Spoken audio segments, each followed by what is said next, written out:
When a TV decides to go on strike these days, people aren't just shrugging and shopping anymore. Here's how high inflation is turning everyone into a TV surgeon or a professional negotiator. The resurrection over replacement. In the good old days, also known as 6 years ago, if a screen went black, you just toss it and head to the electronics store. Now, people are treating their TVs like a family inheritance. A neighbor would say, "It's not dead, it's just sleeping."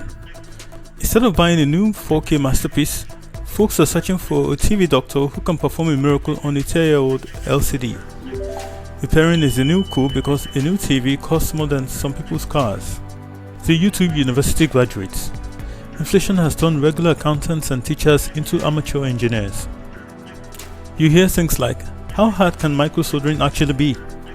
People are watching 3-hour tutorials on how to fix a T-con board with a butter knife and hope. They'll try to DIY it until they see a spark, then they'll finally call a professional and pretend they didn't touch it. The parts scavenger. Since brand new spare parts are priced in tears and gold, people are getting creative. A customer said, "One man's trash is my TV's new motherboard." There's a massive boom in the organ donor market for electronics. People are buying broken TVs just to harvest the screen, boards, or the backlight strips. It's basically a high-tech scrapyard out there. Extreme weather resistance, the blanket technique. Because the cost of a new panel is so high, people are protecting their current TVs with an iron dome of sorts. "Nobody breathes near my screen," said an old lady. You see people covering their TVs with thick lace or velvet cloths the second the off button is pressed. It's not just decor, it's a shield against dust, humidity, and the general bad vibes of the economy. The wait and pray strategy.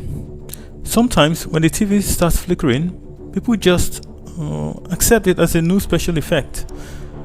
It's not a glitch, it's a cinematic filter, they quip.